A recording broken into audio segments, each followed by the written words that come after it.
Good morning. Good morning, members. We have passed the appointed hour, and we have a quorum.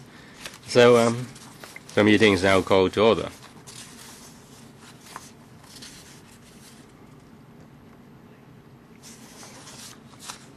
Item 1 will continue discussion with the administration. So shall I invite the officials into the room?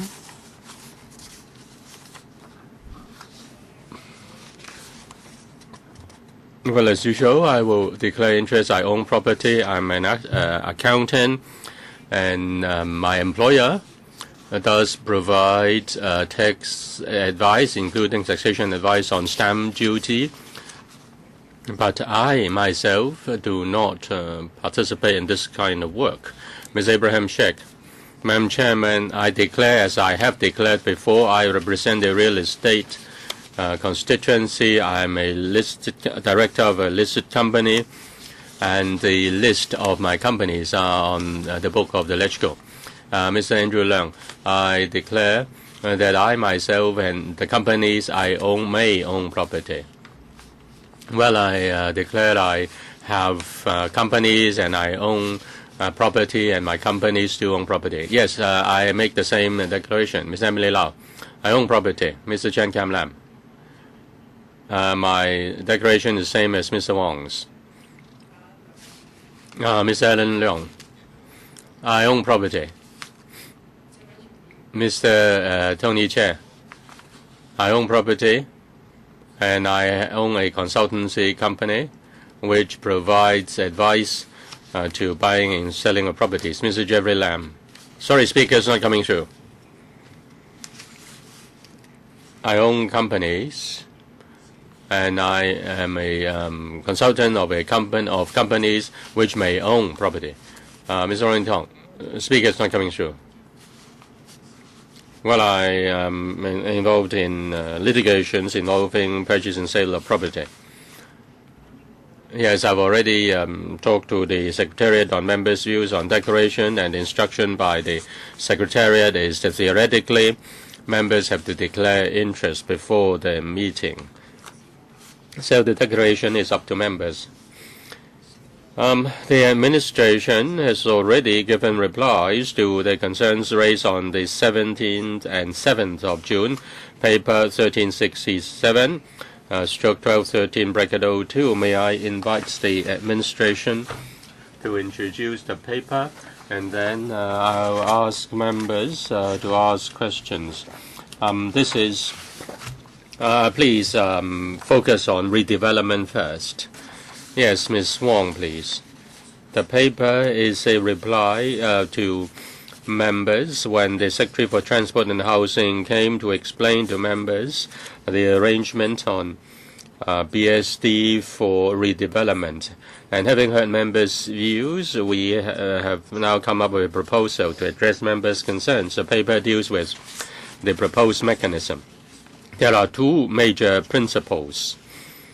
The developer must own the lot for redevelopment, and second, it has to prove that it has the intention to conduct redevelopment projects. They are in para 3, I beg pardon.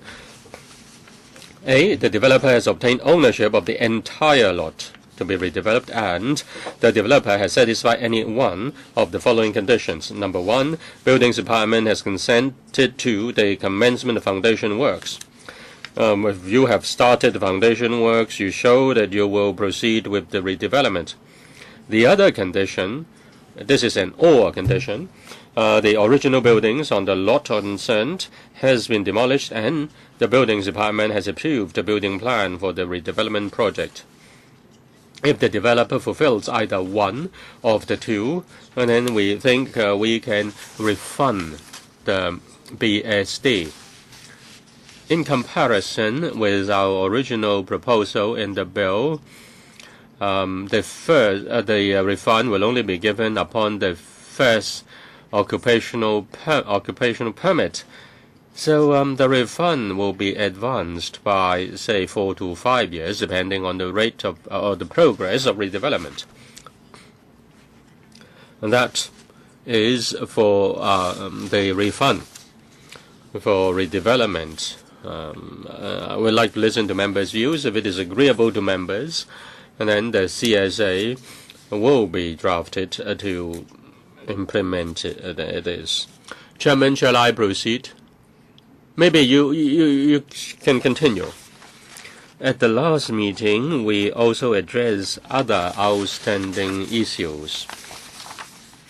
And one is the exemption for Section 88 organizations. We have considered members' views. Under Section 88, the charitable organizations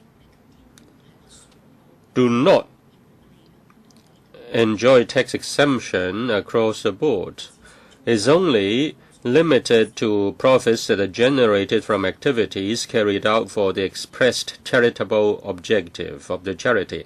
In other words, they still have to pay stamp duty for the purchase and sale of property. There are about 7,600 organizations are exempted from tax, and 5,000 or so are registered under the company's ordinance. Although they are under Section 88, they can engage in other businesses, and such profits will not be able to enjoy any tax exemption. Now, the purpose of the bill is to cool down the property market instead of giving exemption to a wide range as wide as possible. Under the present mechanism, the charitable organizations are not exempted from stamp duty. By the same token, we don't think it is appropriate to exempt BSD for charitable organizations. Members also asked us to look at the Law Society's views and see if we have addressed all their concerns. We have looked into that. And in our paper, we have already addressed those concerns. And other earlier concerns are also addressed in paper CB1 893 1213/02. So, by and large, this is our response to the outstanding items. Thank you. Thank you. Madam Secretary, Mr. Jeffrey Lam. I suggest 5 minutes each. Yes, thank you, Madam Chairman. Yesterday, there was a march expressing their objection towards the harsh measures. I believe the administration has heard the call. Within the community, there are different voices. Overseas chambers of commerce have expressed their concerns. I've already said it before, and I don't want to repeat myself, but I want to speak on companies with all shareholders who are HKPRs. The administration says that if exemption is given, there are a lot of loopholes, and since you know where the loopholes are, then you should plug the loopholes. Your reply is just no, no, no, no. We have SSD for 2 years, and there are still loopholes. The Hong Kong Land for Hong Kong People scheme, there are loopholes as well. You impose a identification requirement to make the to confirm the status. Now you've admitted that there are loopholes, but you don't find ways to plug the loopholes. You don't listen to our advice. You just say that there may be other debts, and you also say that there are not too many such cases, and you are unable to give us any statistics. If there are loopholes, and then I hope the administration will burn the midnight oil and try to find out ways to plug these loopholes. You should accept our views and give exemption to Hong Kong companies. the owner, board members, or rather the directors, can make declarations. Now we are talking about redevelopment and other matters. As for your question, it will be dealt with when we come to discuss Ms. Abraham SHEK's paper. I hope that you will focus on this paper first. As for redevelopment, it is also related to Hong Kong companies. If you allow me, let me finish first. Everything boils down to Hong Kong companies. I hope you give me a few more seconds. Whether it is buying up of the lots of the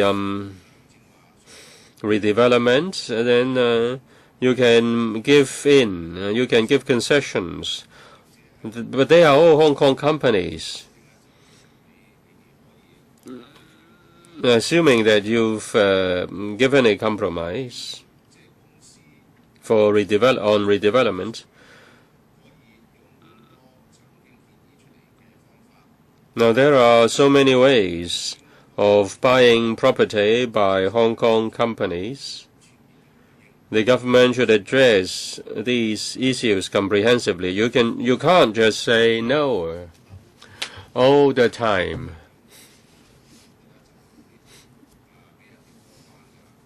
If there are too many loopholes, then the law will not be good. These shareholders are law-abiding business people. Will they risk their business just for one apartment?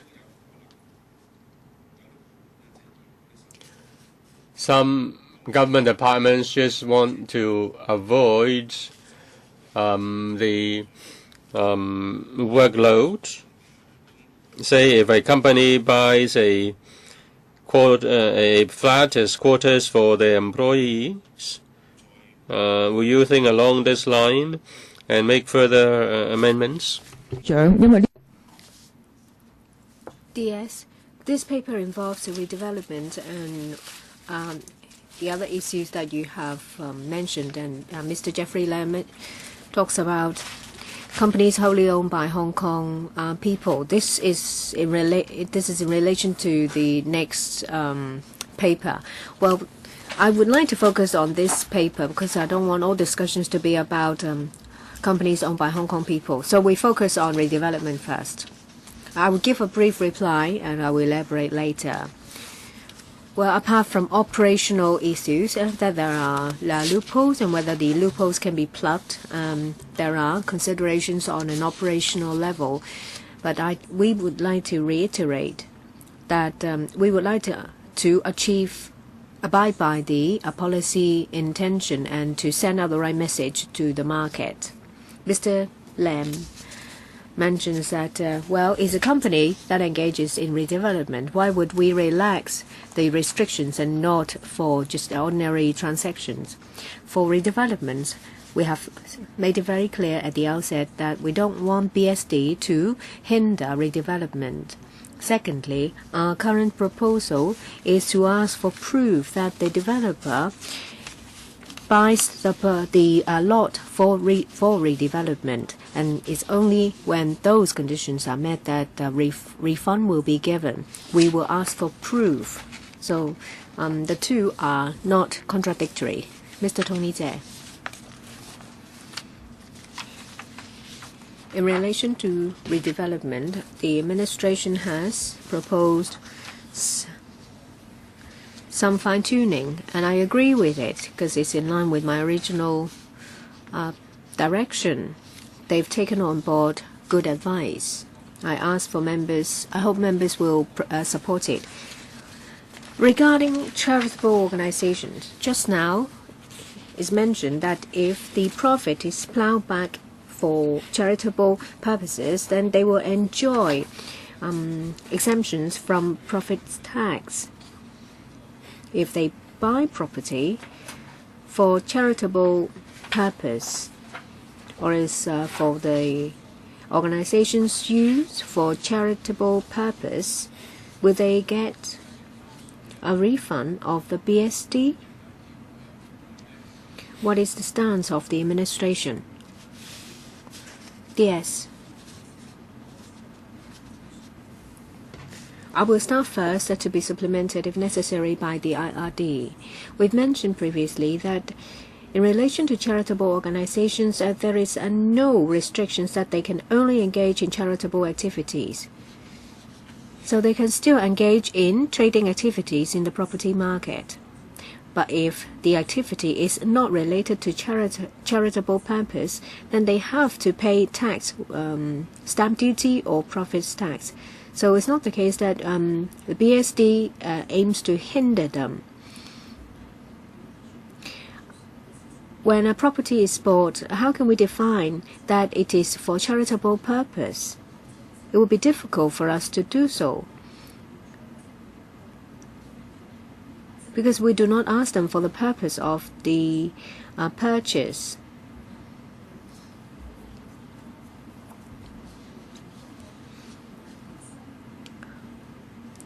If they buy a property for charitable purpose, and if we are to give them exemption from the BSD, then they will have to give them exemption for profits tax or stamp duty. And this conflicts with the current taxation regime. IRD. Well, we have already covered this point. Anything to add from the IRD? Is it Mr. Tam? Just now the DS has already made it clear. We don't have anything to add.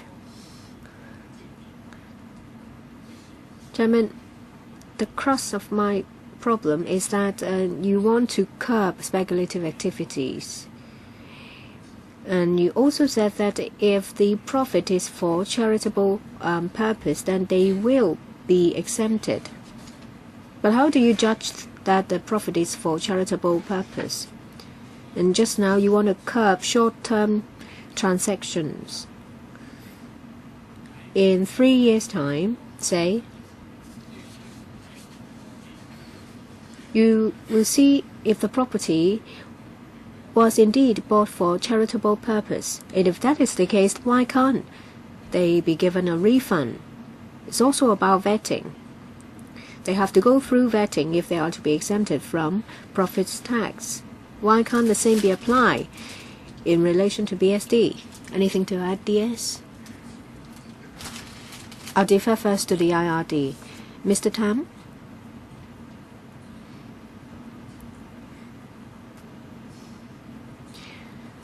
Under BSD, if the charitable organization buys the property to achieve its charitable objective, there is no special exemption.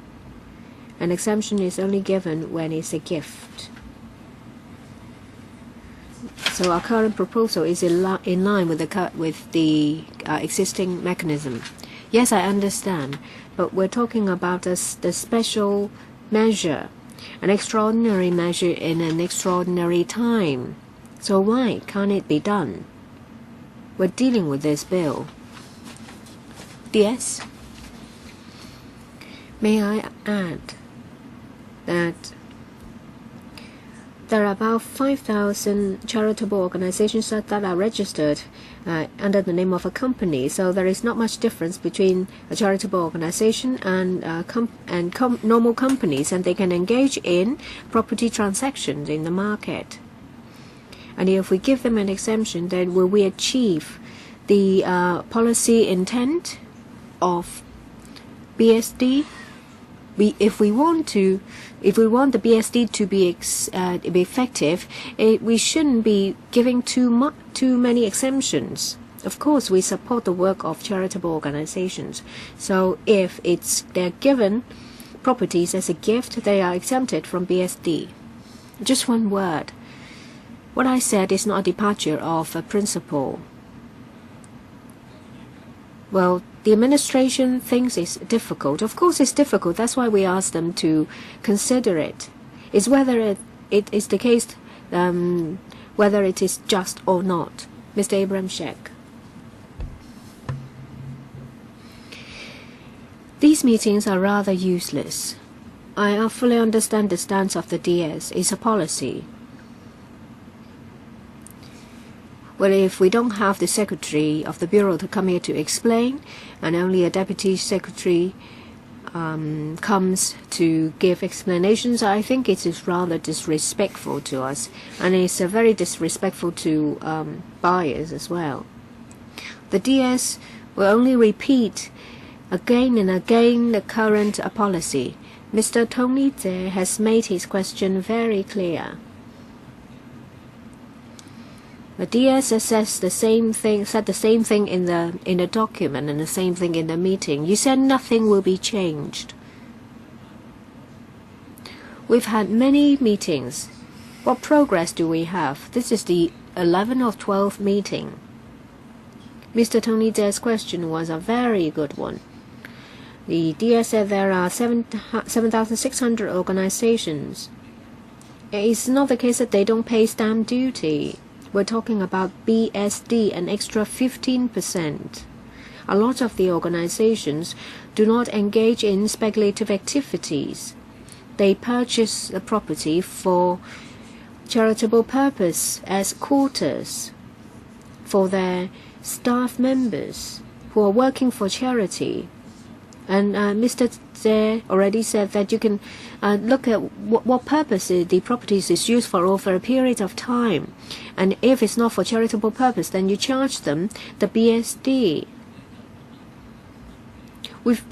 Questions were asked. Yes, these questions are difficult, but you can't say, well, since they're difficult, we're not going to deal with it.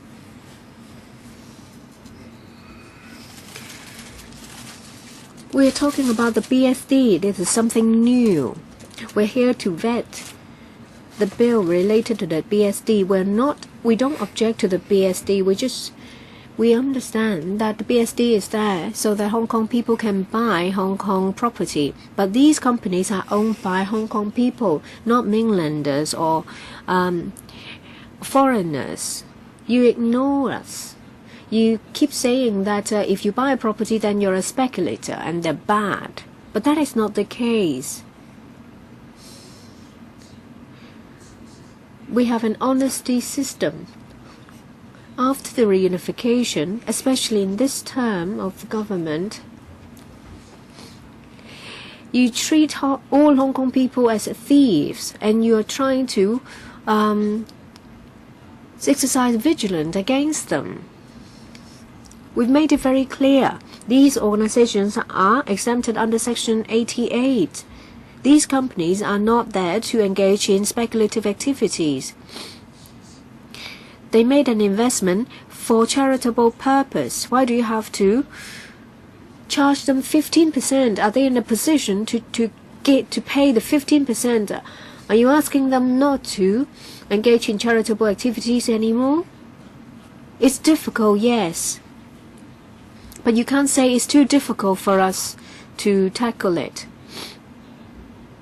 And well, I'll now give her another chance to reply to Mr. Tony Tse's question. DS, anything to add? 2 points. As I've said again and again, we have never treated Hong Kong people or Hong Kong companies as tax evaders. But if we see loopholes, we can't just turn the other cheek.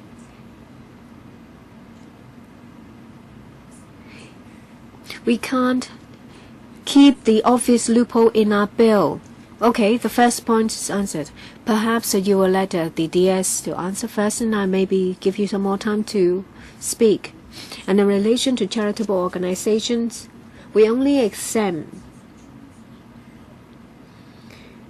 profits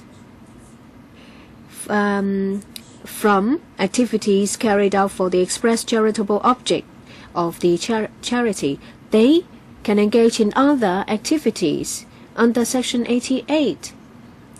So they can still engage in activities that are not of their charitable object, and they can still buy and sell property. But we now come back to the objective of the bill. It is there to cool down the property market, and it is against this context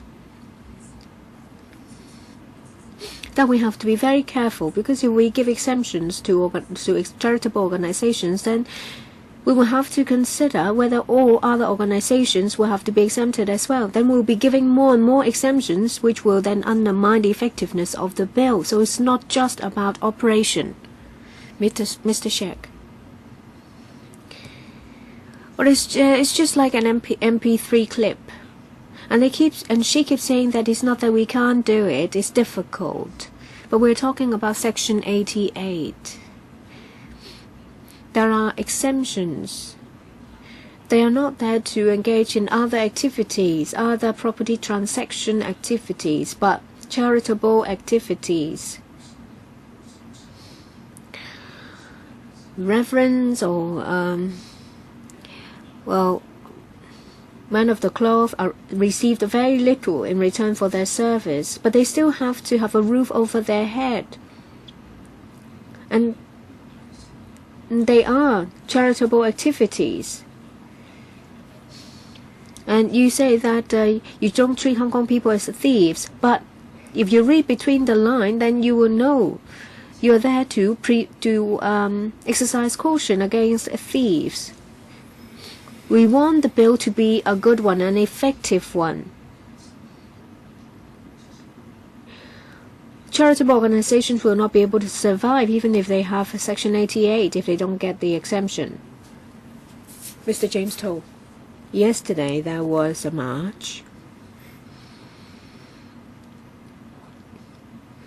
There are 5 or 6 points, and I have my view on 3 or 4 of them. One of the points proposed by the march is that in order to cool down the property market, all transactions are stopped, whether it is speculative in nature, and the administration has ignored the needs of organizations, including charitable ones. You just want to cool down the property and wait until there is sufficient land supply. If you don't want to put a halt to the operation of the entire property market, then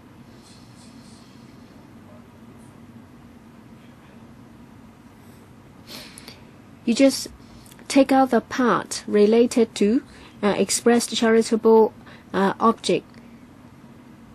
Say, for example, the remuneration to a referent is very little. It's under $10,000. Then the charitable organization say the church buys a property, and it is for the accommodation of the referent, and it's directly related to charity. Then you can exempt them.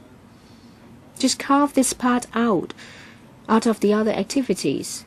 You said that charitable organizations can engage in non-charitable activities. Then you just give them exemption for the part that is related to charitable purpose. If it's not related, they will not dare to come to ask you for exemption. But an additional 15% is a substantial sum. Of course, to speculators or commercial organizations, that's completely different. Just carve this part out. Now, this is an extraordinary time, and you therefore need to carve out that part.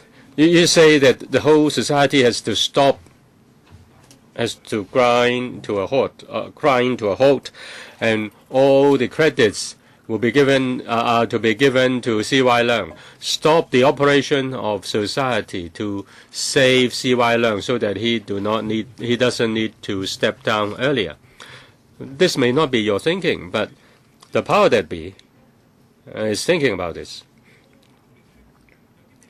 So can you tell us, say, the 8,000 odd charitable organizations?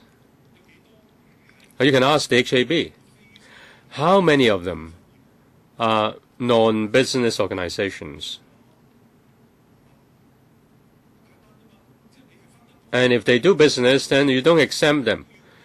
You do impose profits tax on their activities if they are not charitable activities. And if they buy the property for charitable purposes, then you can exempt the BSD. And you can have an accounting arrangement, a declaration. Now, this part is for charitable purposes. You can ask the HAB to help you, give you some input, give you some advice, and you can do it. And there aren't too many such transactions. If there aren't too many such transactions, and if this is fair, and you still tax them 15%, then you're just trying to stop the clock running. As for the purpose of saving CY Leung, the whole community is in uproar. This morning, Xi Wing-ching said, you want to attack the speculators. Okay, the short-term taxes. Okay. The second tax measure, the second harsh measure, he still accepts that, but you need to refine that. And he just doesn't agree with the third one, which is double taxation. You shouldn't stop the operation of the society. And you really don't tell us how long you're going to stop the clock from running. Now, say for the withdrawal of QE3, quantitative easing, the administration has given a forewarning. The U.S. administration has given a forewarning. This is to give people, the community, certain expectation. The Secretary. We do this not for the purpose of stopping the operation of the property market. As you all know, stamp duty depends on the transaction per se. We do not ask people's purpose, whether buying or is for a property, is for speculation or for self-occupation.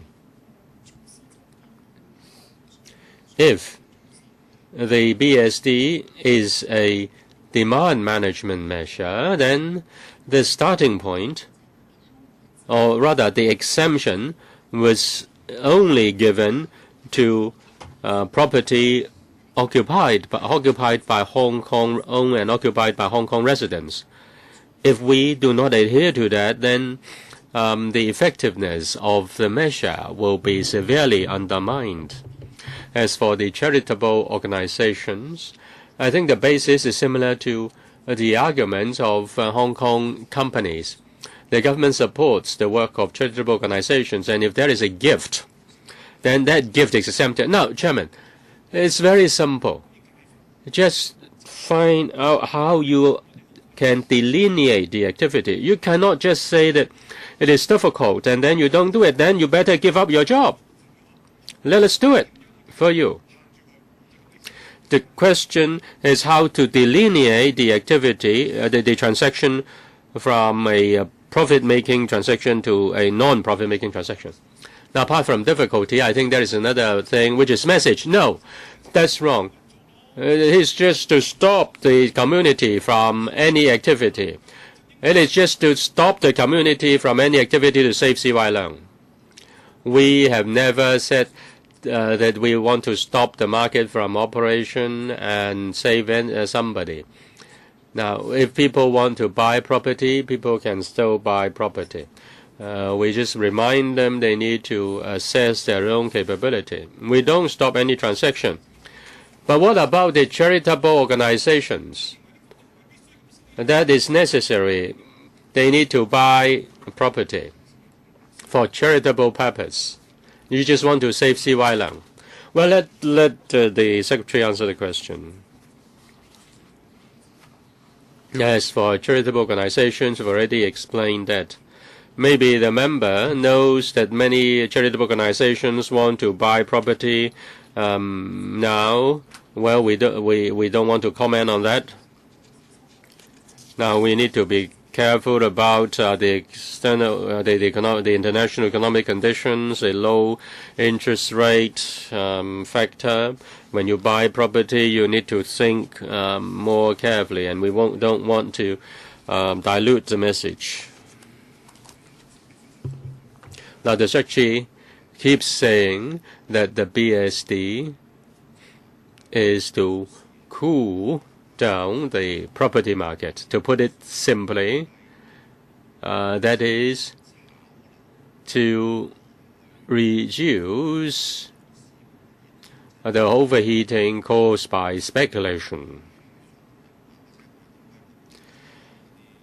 Well, I hope the Secretary understands why we are so keen on the charitable organizations. We don't ask you to exempt them from paying stamp duty, the normal stamp duty. We just want you to consider allowing them to save that 15% of BSD so that the money can be invested in charitable activities. That will be more beneficial to society at large. I just want to know whether you have thought about this.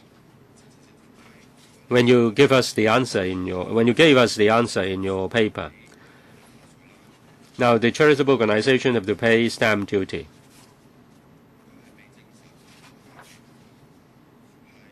And the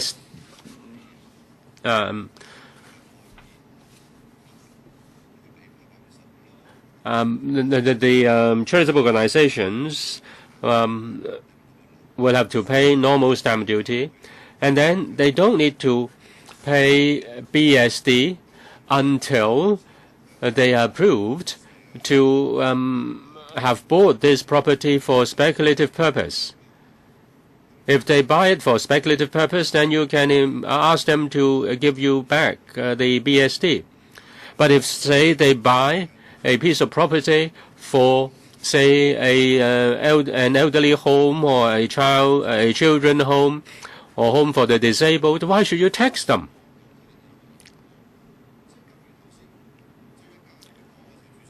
As said by the chairman, concerning the companies owned entirely by Hong Kong people, and that's the same logic.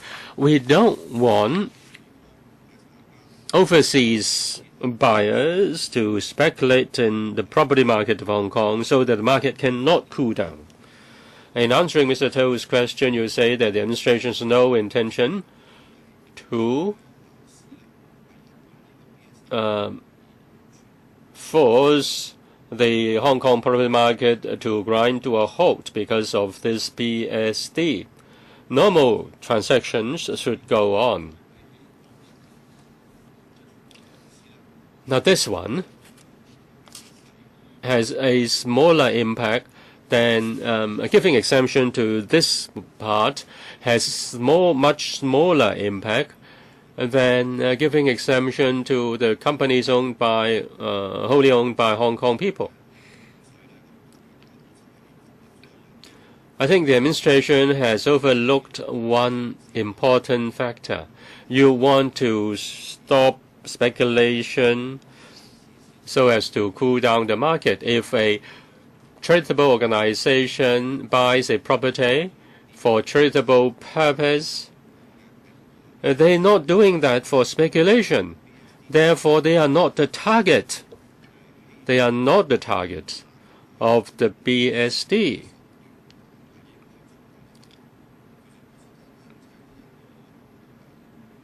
Madam Chairman, I just want to know whether the administration has thought through this point.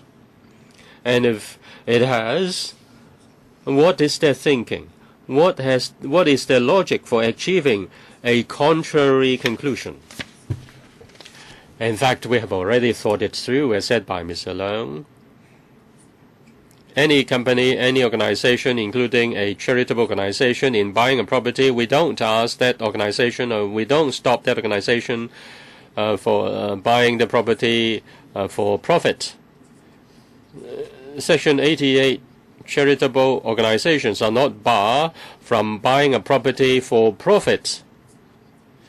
we do not stop people from doing one thing or another. If the organization is under Section 88, the profit is chargeable to profits tax if, say, the activity is not for charitable purpose.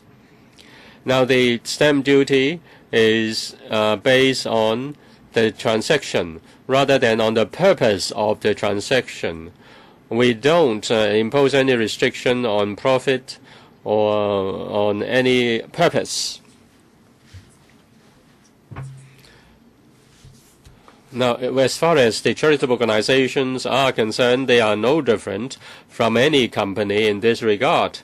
And it is not possible for us to go after the charitable organizations, whether they have speculated in property or not. I'm not saying that they do speculate on property. Now, the BSD is still a stamp duty. In principle, we shouldn't give exemption. Now, Chairman, if I may follow that up with a quick point. If the charitable organizations do not mind in seeking exemption from BSD,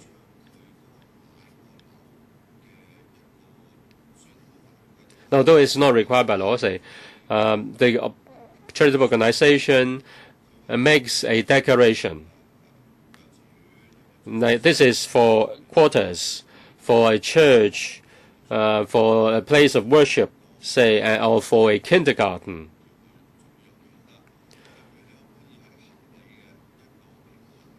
Now, can you say, give it a suitable arrangement or balance? Now, with this declared purpose, and that declared purpose will not be changed within 5 years or 10 years. You can be very strict, say 10 years. Say if within 10 years, the organization uses that property for charitable purpose, you may say that on the first month of the 11th year, it can sell the property and get the profits. But nothing is absolute. It's about balance. I don't know whether you think about it. The Permanent Secretary. Yes.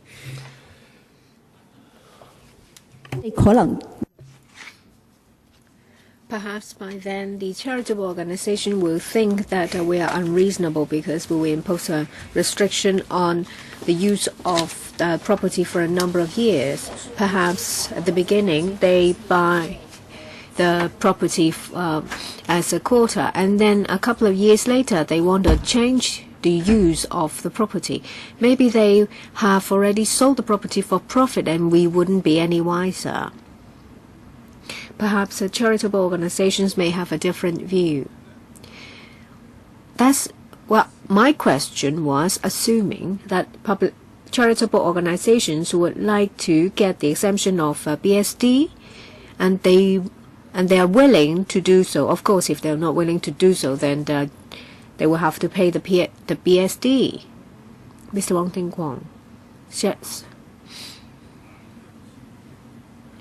To cool down the exuberant property market, to curb excessive speculative activities.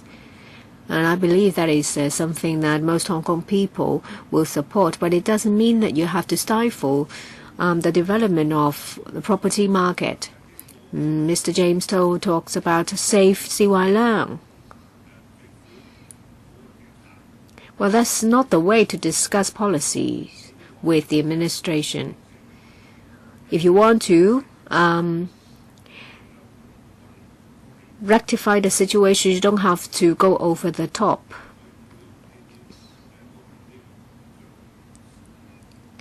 When we have discussions on bills and policies, we only want to improve them. I have a question for the IRD. Under the Section 88 exemption, members of the organizations cannot get a share of the profit, is that right?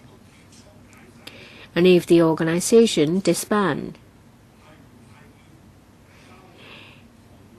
is it the case? Does the asset of the organization have to be taken over by another organization?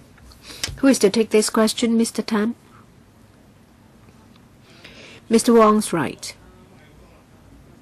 Okay. I have another question. If these organizations do engage in speculative activities in the property market and they profit from it, can the members get a share of the profit? No. Then if they terminate their business, the asset will have to be taken over by a similar organization. And can the IRD revoke the exemption? Yes, definitely.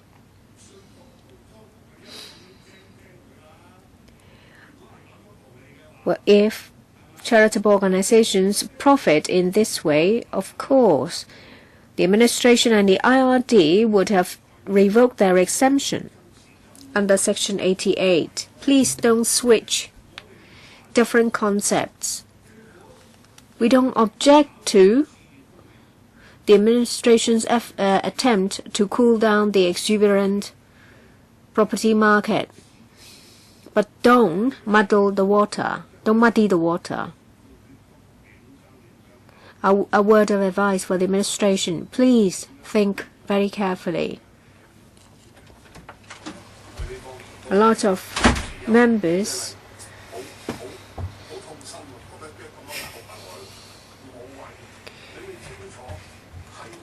feel hurt because we get bogged down on this. You have the power. You have the power to decide whether to give them Section 88 exemption. And it's also within your power to decide whether to give them exemption from BSD. Who is to reply? Who's to reply to Mr. Wong's question? IRD, and you have something to add, Mr. Tam? Perhaps I would clarify. Just now, we were referring to this. When they come to make an application for charitable organization status, in the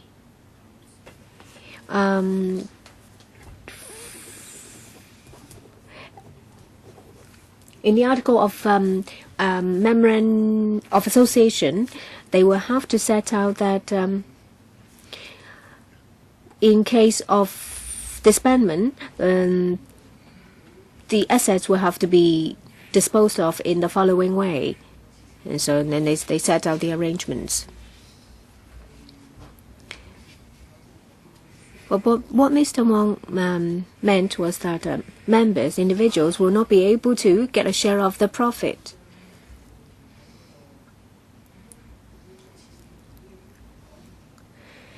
They cannot change the requirement of expressed charitable object. Is that right? And next, Miss Emily Lau. Mr. Wong, I would like to get a written reply from the administration as to the logic, the point they've just gone over.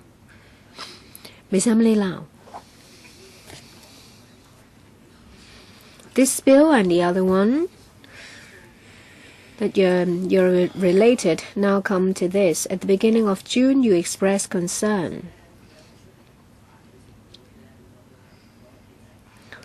Well, a lot of people who object to the administration are loyalists.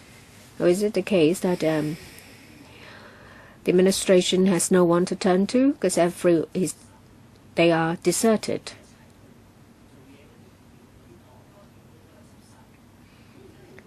Now we've come to this.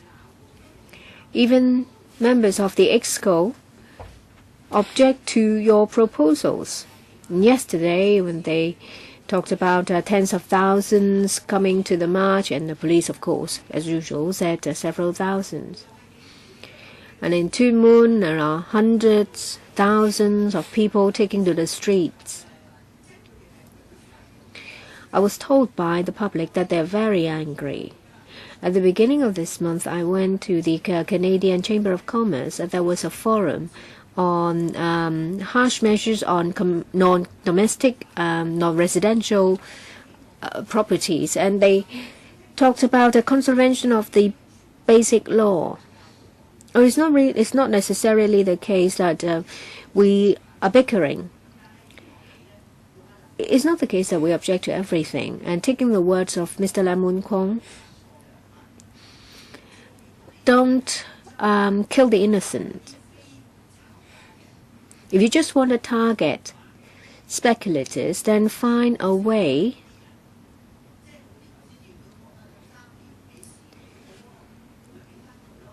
to refund non-speculators in, say, 2 or 3 years.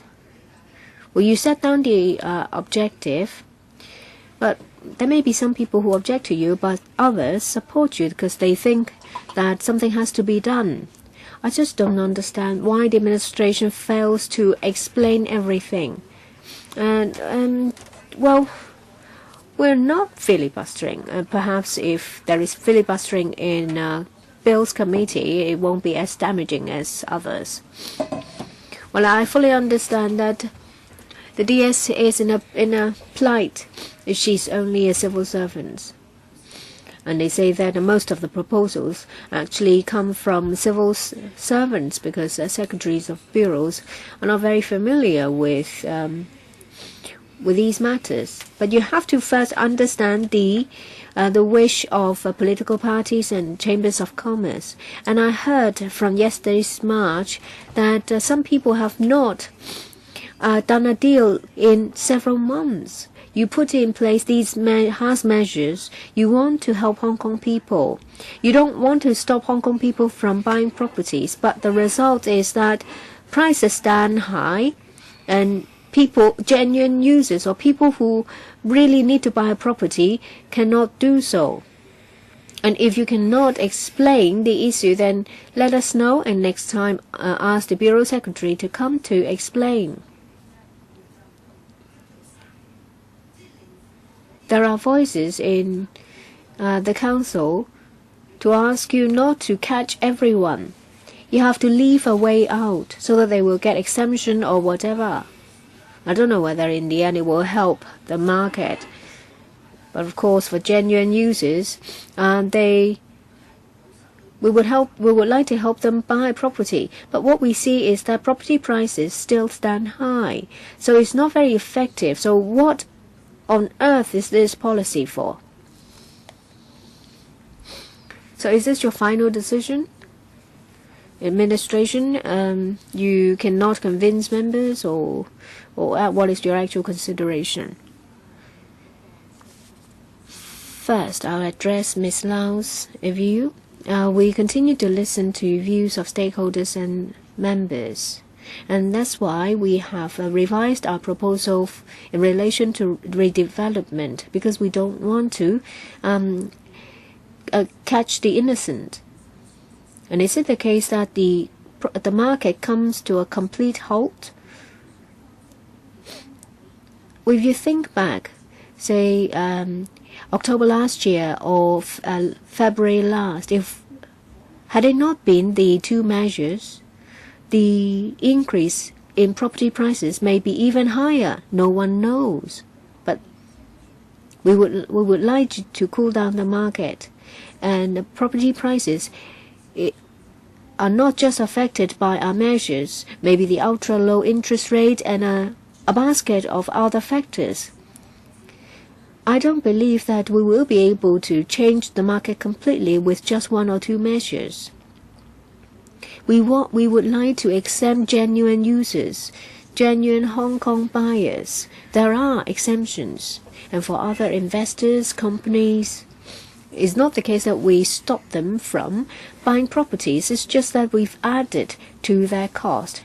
And if they can afford the additional cost, then they can continue to make the purchase. I just want to explain the rationale of the administration. It's not the case that we refuse to do it because it's difficult. We've taken into account the entire situation.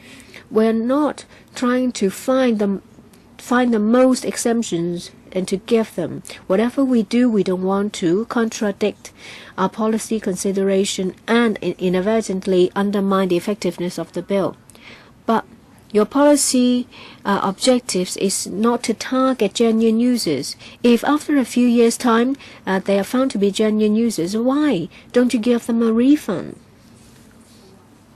As we explained last time, it's difficult for us to verify whether they are speculators. And if we use the current mechanism, charitable organizations are not restricted to from engaging in property transactions. So they are not exempted from BSD. But if it is a gift, then they enjoy exemption from tax. Mr. Andrew Lau, I feel sorry for the DS who is rehashing the same thing. Yesterday there are 20,000 people. Never mind the actual figure. People took to the streets. Our elderly here, Mr. Abraham SHEK, had to take to the street. So the administration has to think about it. And basically, we members support the administration, and still we have to take to the street. Next time, I think all 7 of us will have to take to the street. Just now, the DS said that, well, we'll charge them 15% at the time of the purchase, and they don't care about what happens later. Well, the administration doesn't aim to just get the additional tax. So if you get a small property of $3 or $4 million, you charge 15%. It's not a small amount, especially people who buy a property of $3 or $4 million. They would have spent at least 10 years of their savings in it. Yes, it is inevitable, and it is unquestionable that they have to do something to cool down the market. But now you have just introduced an across-the-board measure that is very damaging. So what is speculation and what is not? In Singapore, they have a time span of 1, 2, or 3 years. You can first charge them 15%. If after 2 or 3 years the property is still kept by the same buyer, then refund the additional tax. It can be done, and it can be applied to charitable organizations. In Singapore, if it's just a normal investment, you won't suffer as a result. We ask the DS to talk to the Bureau Secretary. Nothing good will come out of it if you bulldoze it all the way. You won't have enough vote to get it endorsed. It will be difficult for all of us. And you always said that it takes time. Now we have a summer holiday coming. And let's not waste time here. Well, we can move a motion to stop vetting the bill, and I believe that we will have enough vote for my motion to be endorsed. But I don't want to go down that path. Please take my message to the Bureau Secretary. Now the Secretary says that this is to cool down the property market. The property market is in a euphoria, but you shouldn't treat people as fools. People use their money to make investments. Now, in view of the current situation, people dare not invest in property because they don't know the future. There is uncertainty. Now, you can just say, if you speculate, I'll hit you. That will be good enough. You don't need to stop every activity in the market.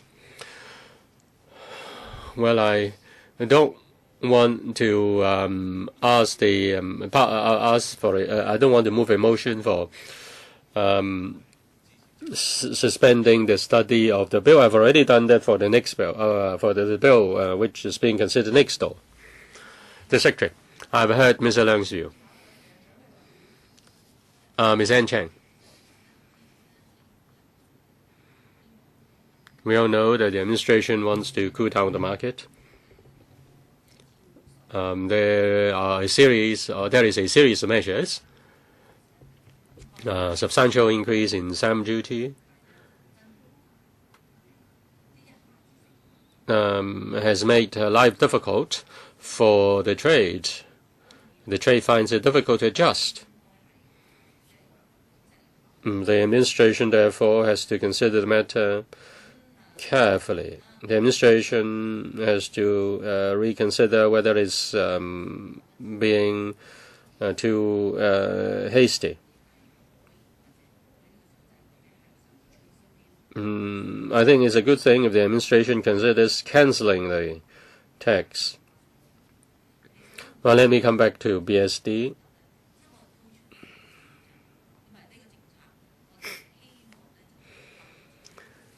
Now, the purpose of this BSD is to stop speculation. But what about owner-occupiers? Let us don't consider whether it's a Section 88 or whether it is a company wholly owned by Hong Kong people. If it's a property is for self-occupation,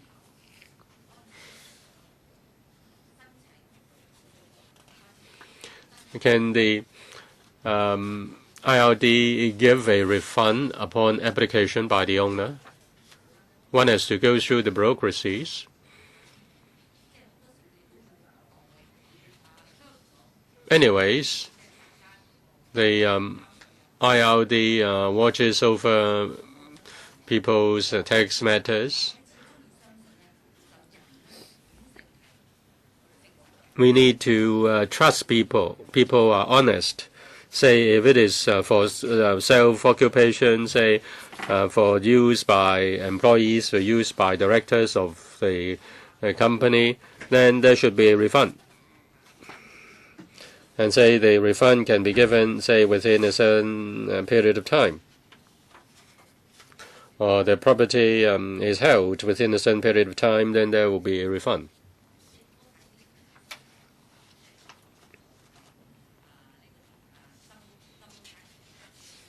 Now, concerning the DST, the administration also gives exemption to owner-occupiers. Now, if you can give exemption to owner-occupiers under DST, then why the companies owned by Hong Kong people and, or rather, why the companies buy their property for their own use, or the charitable organizations buy property for charitable purposes, cannot receive exemption. If it is entirely for self-occupation, it will not deter or reduce the effectiveness of cooling down the property market. I hope the administration will consider this. The Secretary, concerning refund, I myself and other groups and members have raised this with you. I believe that's possible, and that may not undermine the effectiveness of the BSD, and buyers can have a chance of getting the refund.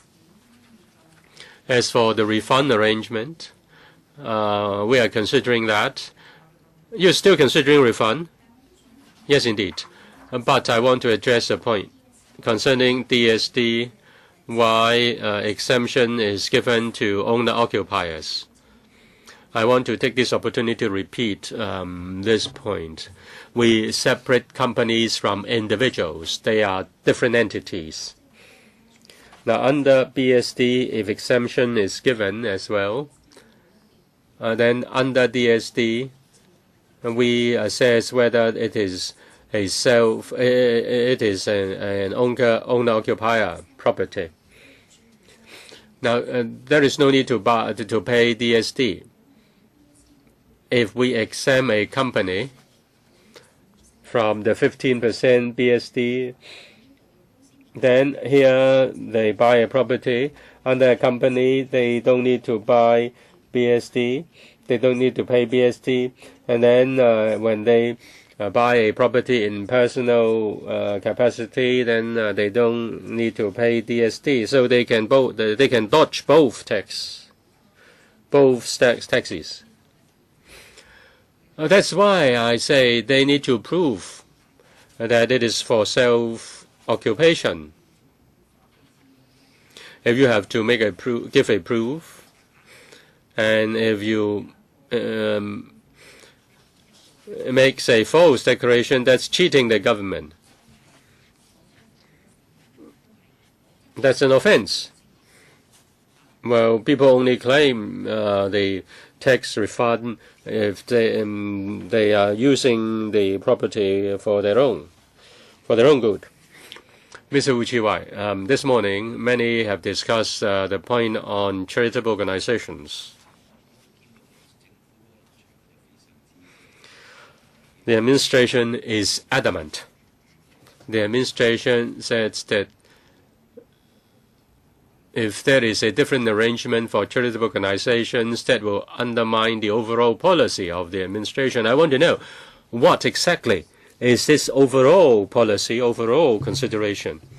Now you have the numbers. The 7,000 odd charitable organizations, and they are regulated by Section 88 of the IRO. As for BSD, it is targeted at short-term speculation, or it is a demand management measure.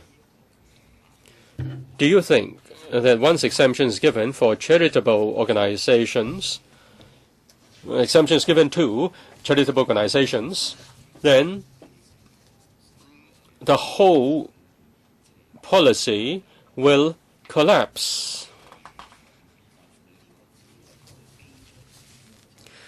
So what's the reason for insisting on your position? If you look at the registration of charitable organizations, the activities or the restriction on activities of charitable organizations, and the reinvesting of profits into charitable purposes, why you still need that BSD? And in fact, if they have to pay BSD, then there will be less money for charitable purposes. Is there a high risk for exempting the charitable organizations? The Secretary. Well, I say a bit, and then the IRD colleague can supplement. We've already said that Section 88 organizations can have two major chunks of business.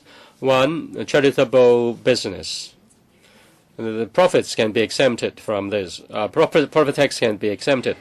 The other chunk is other businesses which are not related to charitable purposes. Their profits are not required to be put back to charity. Well, let her finish first. As for the non-charitable activities, the profits are subject to profits tax. We do not prohibit them from doing non-charitable activities.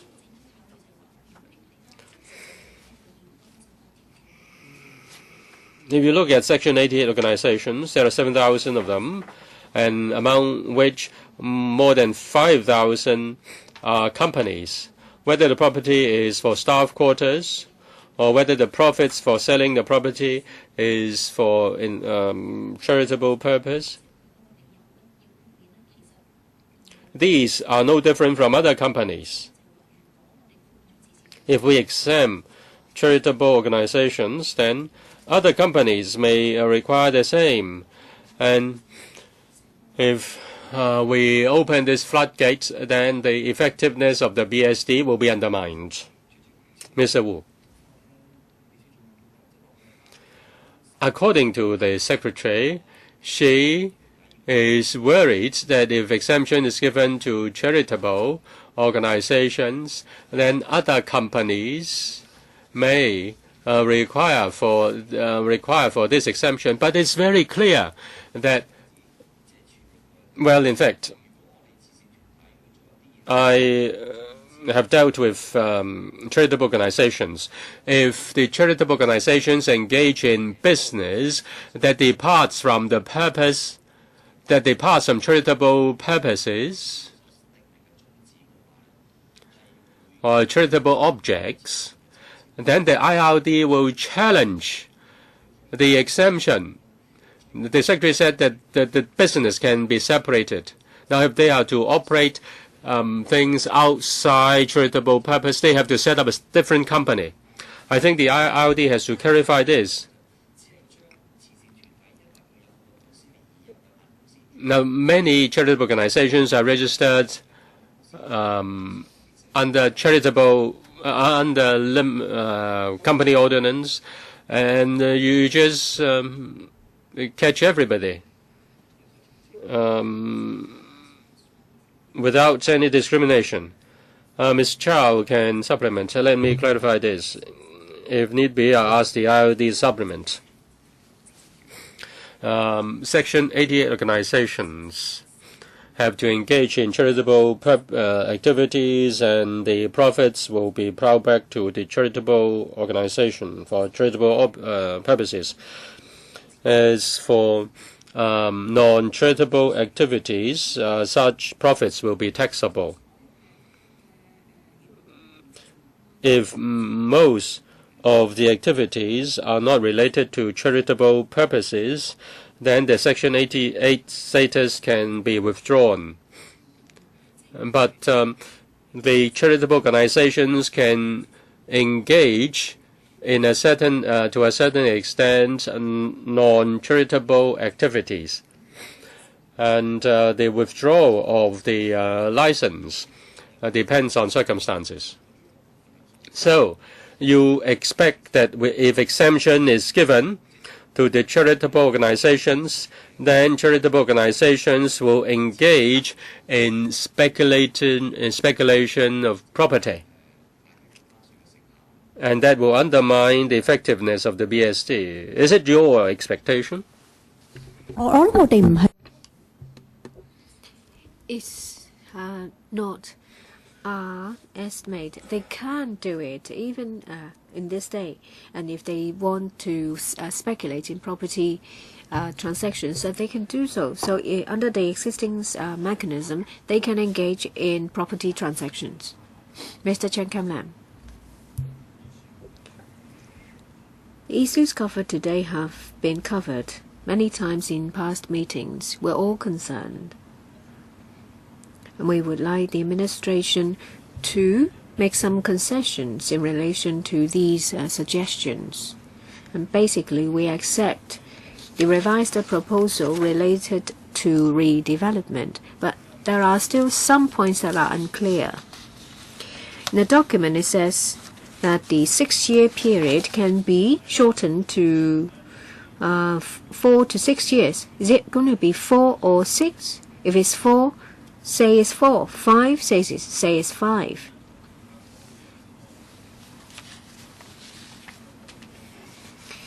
And in relation to the exemptions, proposed exemption to Hong Kong companies owned by Hong Kong citizens, the DAB has proposed some tax refund arrangements if the property is for self-occupation and within a certain period of time an undertaking is given that there will not be transaction on the property, then they can receive a refund. The object of the bill is to manage demand and to cool down the property, and to at the same time allow genuine buyers to purchase property. If you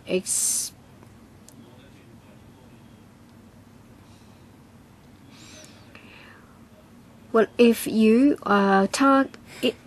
inadvertently target genuine users, I think the administration needs to consider relaxation. Yesterday, people took to the march. Some of them are estate agents. It shows that their room for survival is stifled. Of course, the trade may consider how they are going to express their views. It's not the case that if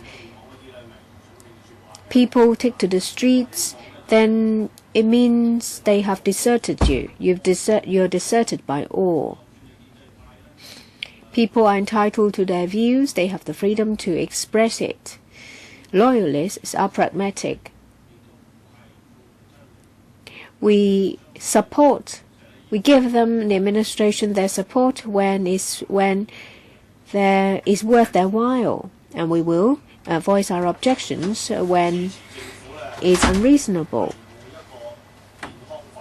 We support the administration to maintain a healthy development of the property market. It's always been the objective of the administration. And indeed, there are some areas that the administration may consider relaxation to the harsh measures to enable smoother operation in the trade. So yes, in relation to redevelopment, we said by 4 to 5 years. The original proposal is that you will have to get the first occupation permit. Well, roughly for a block of 40 stories high, it takes about 4 to 5 years. The revised proposal is for the developer to get ownership of the entire lot, and they've got the commencement of foundation works consent from the buildings department, or the original building has been demolished and they have got the approval of building plan from the buildings department. But we don't know how fast the developer will be able to submit to get all these approvals. And if they do it faster, then they may start earlier compared to our original proposal, where you have to get the first occupation permit. And in relation to a 40-story building, it may be moved forward by 4 to 5 years, but for the actual time it depends on when the plans are submitted for approval. Mr. Chan, I think you have to make it clearer. Yes, I agree there are different scenarios. Whether it's the time when the entire lot, ownership of the entire lot is obtained, plans are approved, first occupation permit, they all have to be made very clear. Yes, they will give us the CSA. Any members who would like to speak for the first time in relation to this paper? No? Then it's my turn. I fully agree with what Mr. Chan Kam-lam said in relation to redevelopment. We need more information about how to meet your requirements. We agree with the direction, because we don't want this to hinder redevelopment and housing supply. Well, have you spoken to a reader, to the surveying industry and the works sector for them to express their views? And when will you give us your CSA in this regard? And I see that you've given information about views of the Hong Kong Law Society. You have not received any further views from them, is that right? In relation to redevelopment, we have heard views from the real estate sector and also views from members.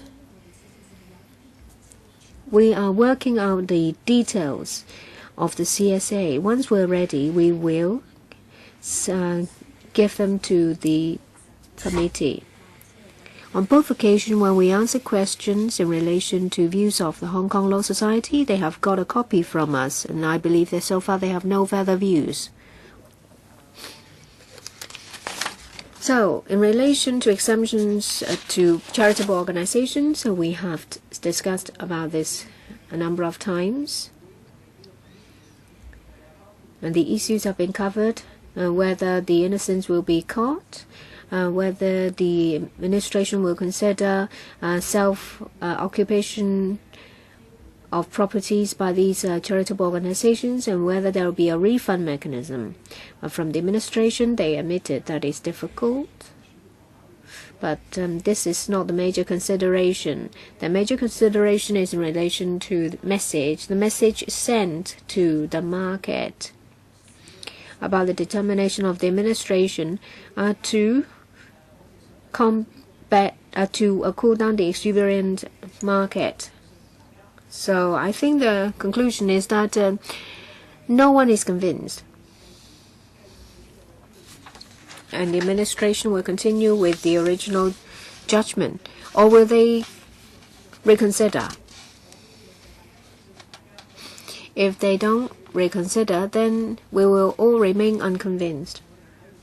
Members may introduce a CSA as per their rights, and the administration should consider political reality, whether they have enough votes. And then next we will move on to Mr. Abraham SHEK's paper.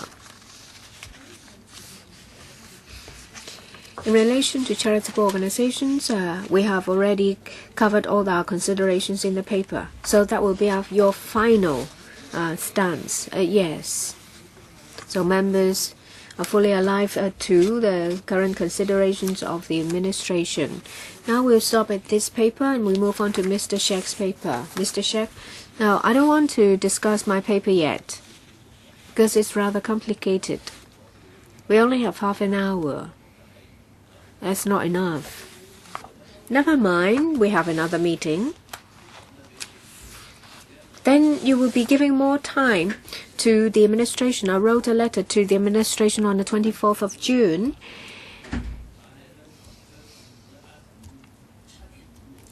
And they only replied to me on the 5th of July, last Friday. And that was a weekend, and we had to take to the street. We had no time to deal with that. How come the administration has so much time to prepare?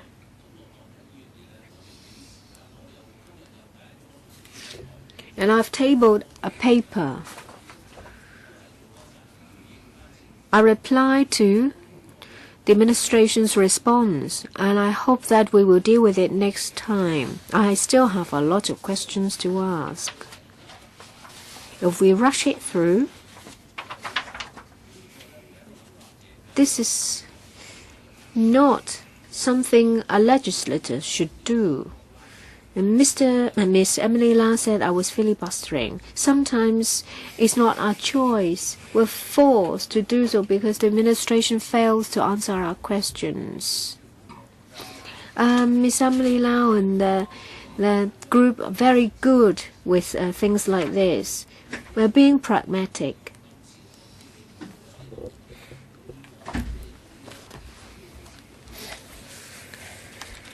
This involves a lot of issues.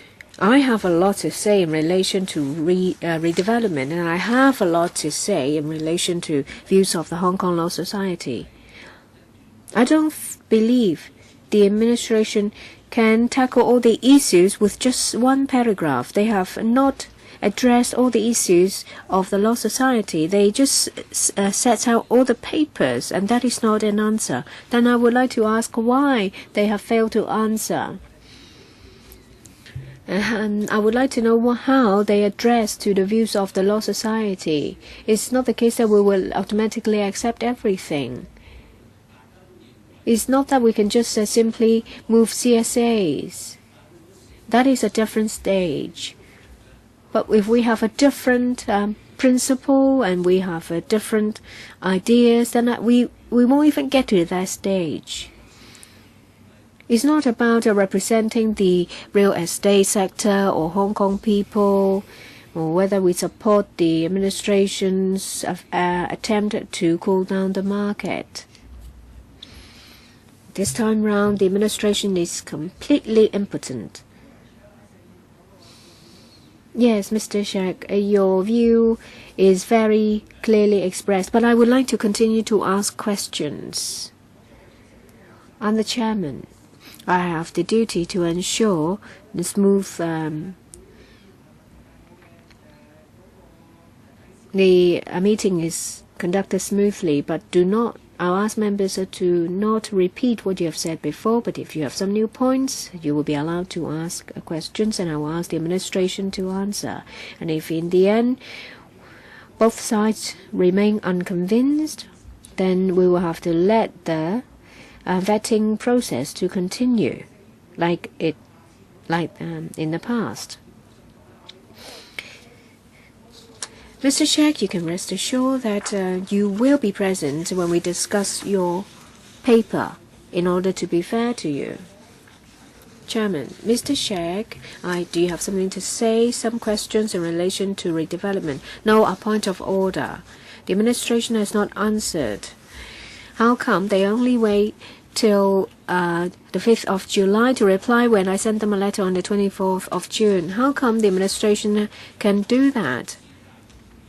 It's deprived me of time to respond to them. I only had a very short time, whereas the administration had a very long time. Shouldn't we be fair to both the executive and the legislature? We're not led blindly by the administration. I won't allow that to happen. Yes, we can cooperate, but I'm not a rubber stamp. Any response in relation to the timing? We respect all papers from the administration. Mr. Shek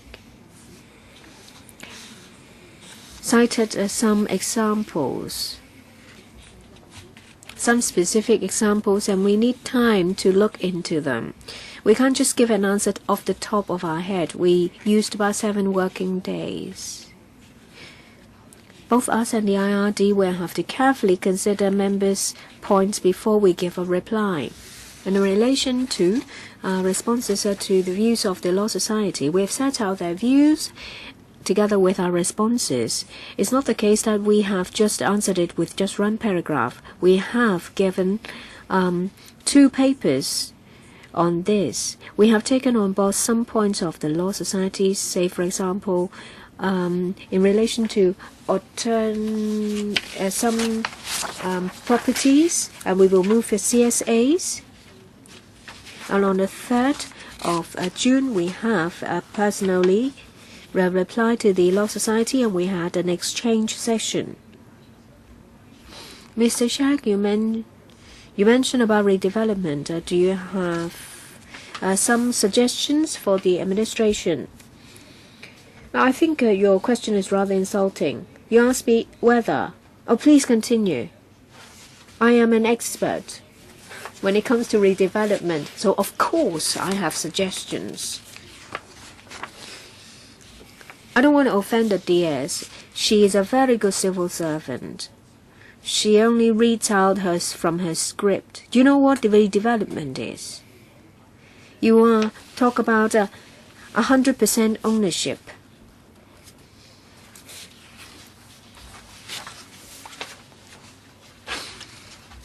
And to get approval from the BA.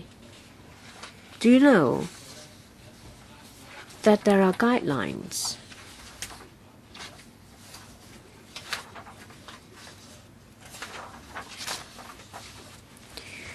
The guideline is being looked into by the court.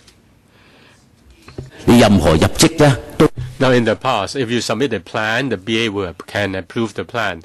But now there's a guideline. The BA can only approve the plan only if the owner has got 100% ownership of the lot. Now, you've asked us to give your views, and we have given you a lot of views. Have you heard us? I welcome you giving a concession in respect of redevelopment. Now, how do you calculate the 100% ownership? Now, if you get 80%, you can go to Lands Tribunal to get compulsory acquisition. If the court has agreed compulsory acquisition, that will mean 100% ownership of the lot. Will that refund be given upon that court decision? I want to clarify the point. I don't know whether there is any misunderstanding. According to our paper, the proposal is that it must be the ownership of the entire lot. Whether right or wrong is another question. It is ownership of the entire lot and the following conditions: either consent of commencement of foundation works or the demolition and the BA's approval. Now, I want to emphasize that it's 100%, not 80% for mandatory acquisition or compulsory acquisition. Now, we have this refund mechanism, and it is bounded by two principles. The developer has to own 100% of a lot. If you own 85%, you still have to go through the acquisition, the compulsory acquisition. You have not proven that you want to redevelop the site. The refund is for redevelopment. You have to prove to the satisfaction of the IRD that you are to embark on redevelopment. You have the intention for redevelopment. That's the basis of proposal. Madam Chairman, perhaps the Secretary doesn't understand the compulsory acquisition requirement. When you apply for compulsory acquisition, you have to obtain all the evidence. You have to prove to the satisfaction of the court that you have the intention to do redevelopment, the amount of money you're going to invest in that redevelopment.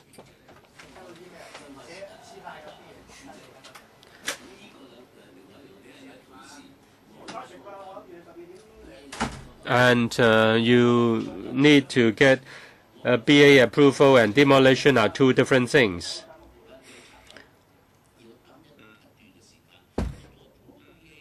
When you obtain approval from the BA, you have to get ownership of the lot. You have to get the entire ownership of the lot according to the guideline. And then you ask for demolition. The demolition takes years. Okay, Mr. Shek, you have spent quite a lot of time in the department concerning compulsory acquisition. And refund will only be given after the completion of compulsory acquisition. Is it? Isn't it? Yes, indeed. 100% of ownership and certain proof that they are going to embark on redevelopment. That's our proposal. As for demolition and building plan approval, the two things can be done in tandem. You don't need to do the demolition first and then get the building plan approval. Mr. Jeffrey Lam, you want a second round?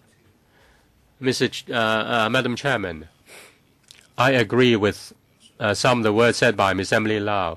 The business sector has such a strong view, and she asks the administration to listen more to the business sector. And I hope that Emily will support the business sector as well and hear the views of the business sector as well. Now, just now, the DS said that the message has to be clear. The message and implementation is different. The message is very clear, and we support the message, and that is combat property or to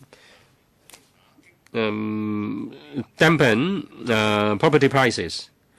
But can you achieve that? According to the DS, some effects have been seen. But are these effects the result of the harsh measures? She is not clear about this. We heard different messages. The United States is going to withdraw quantitative easing. And the mainland is also tightening money supply. And the renminbi seems to take another course. And that may affect the property market in Hong Kong. The business sector buy offices to do business. They buy residential property for accommodation of their employees. The charitable organizations buy property to care for the needy in Hong Kong. Now, you have admitted that there are loopholes. Then you should plug the loopholes. We've asked many times. We've made many suggestions. We think these suggestions are practicable. We are not saying nonsense. We've asked the different sectors of the community before we raise these suggestions.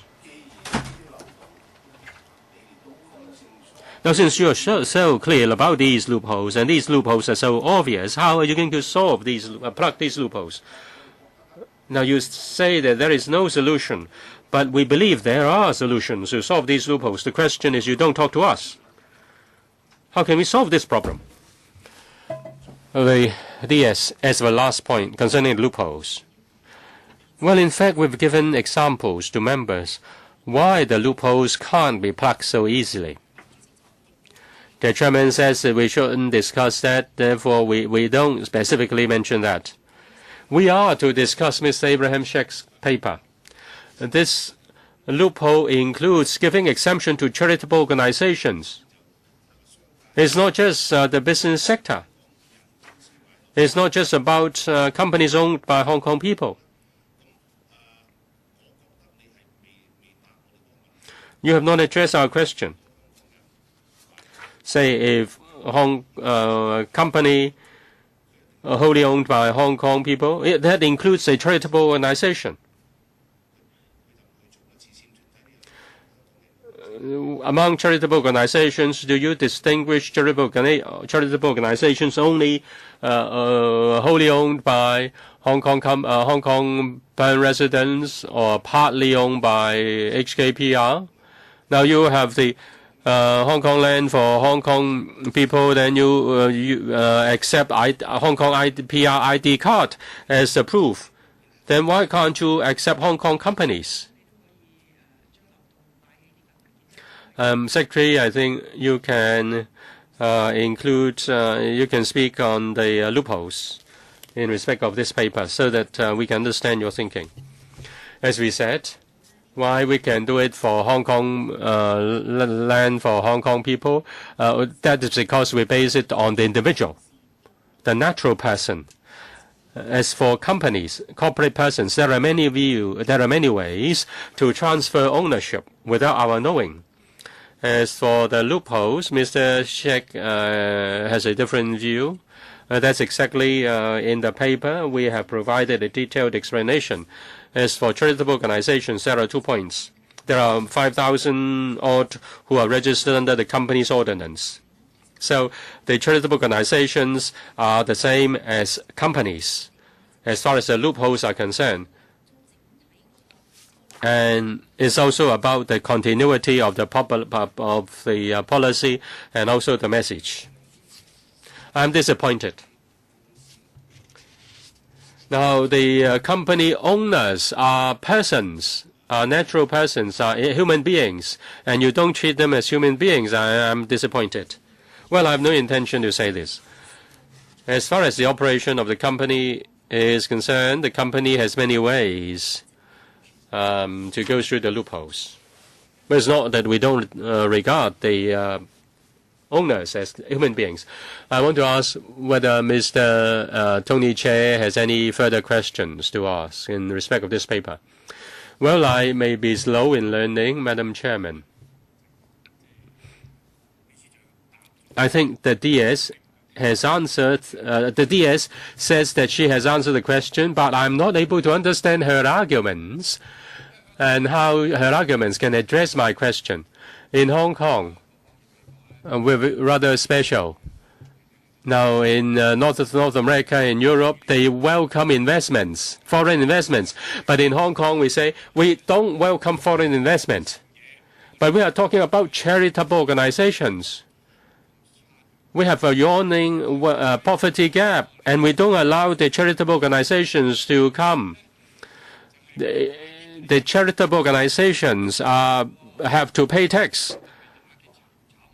You say, we don't allow you because you speculate on property. We think you are speculators.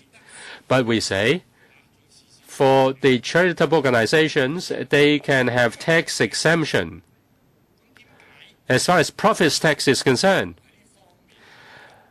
Then, if they use the property for charitable purpose, why can't they be exempted? I have been in the property sector for more than 30 years, and I don't understand the argument of the administration. Maybe I'm slow in learning. Why is it so? The Secretary, would you explain why?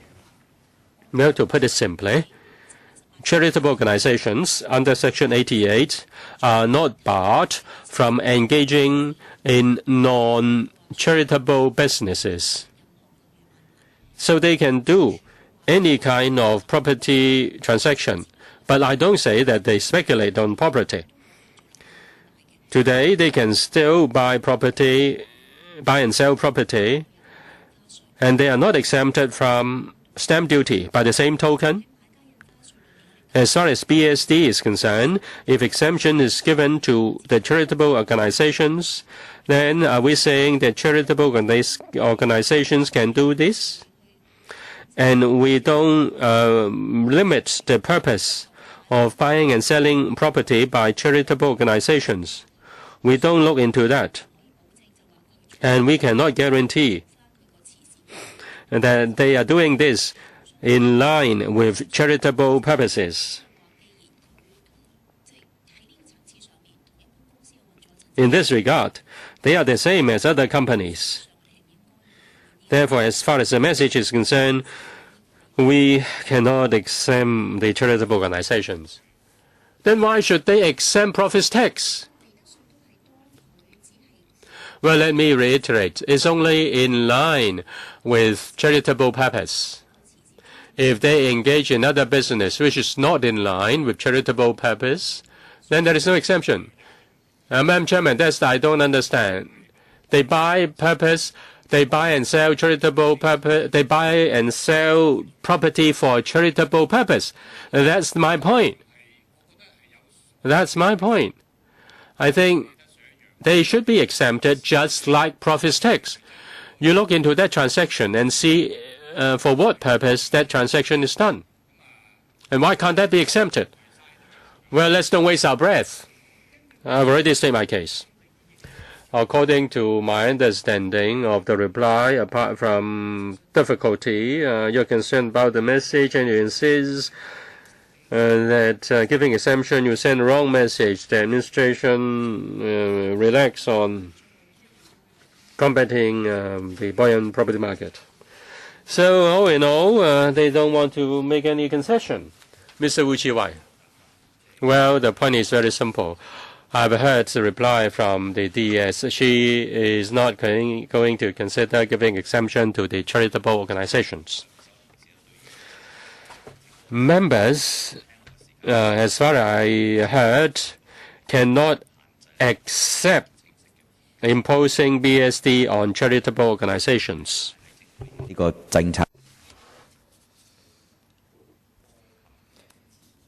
So charitable organizations are just collateral damage of the administration's proposal.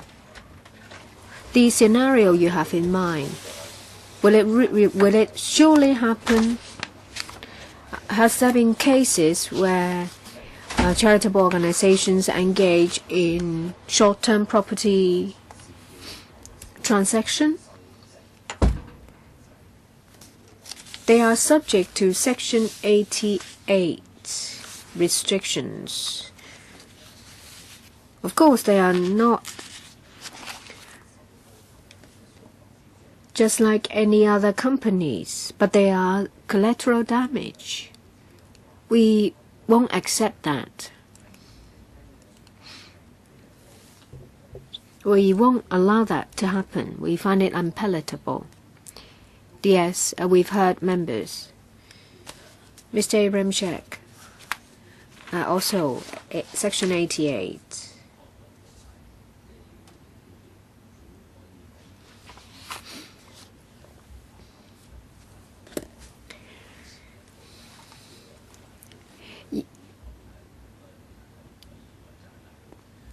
A good word for the administration's effort to move forward in relation to redevelopment. But they also have to do something about charitable organizations. We have to force the hands of the administration. The administration said, the DS said that they did not stop charitable organizations. And they give explanations about other activities engaged by these organizations. Well, if they don't want to pay BSD, then you ask them for an explanation, and if they refuse to give one, charge them BSD.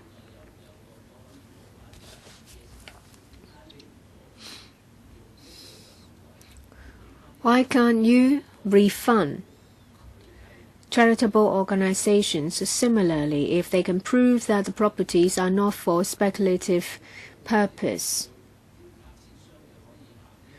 How come you are willing to relax your requirements when it comes to the developers but not for charitable organizations?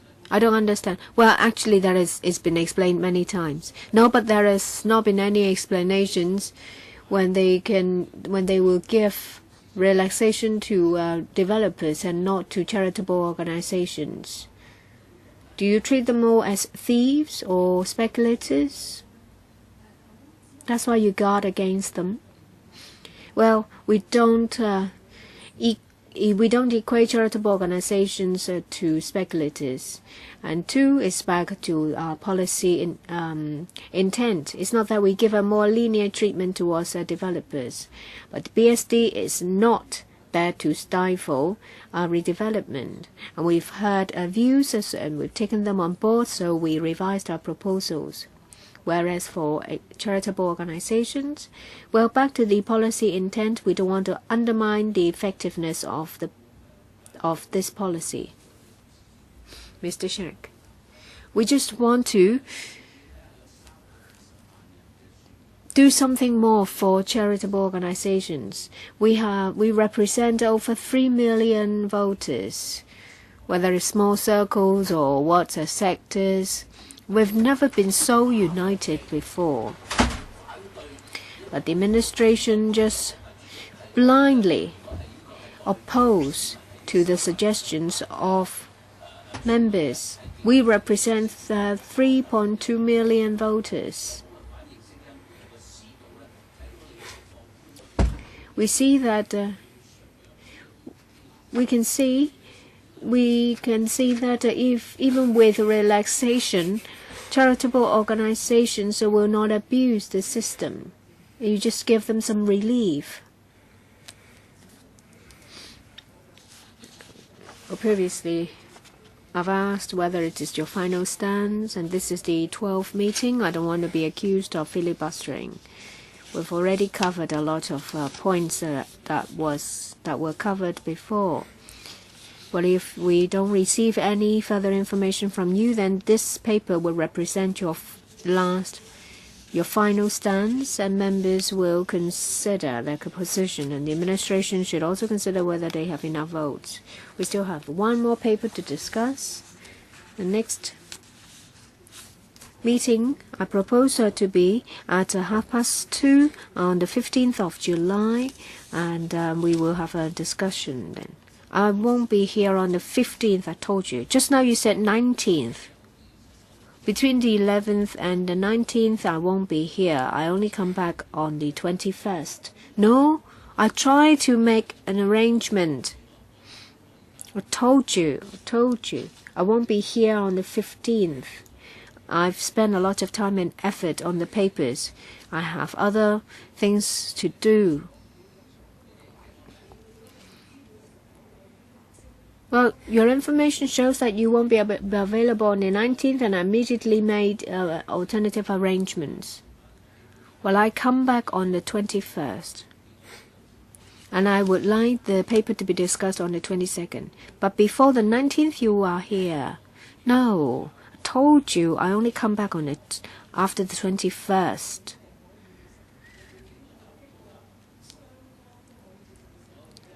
We'll find a mutually acceptable time. And never mind, now I know that from now to the 21st, you won't have time, you won't be here. And we'll find another date. We asked the administration to give us the CSAs first. And then we can deal with whatever we have. Meeting adjourned.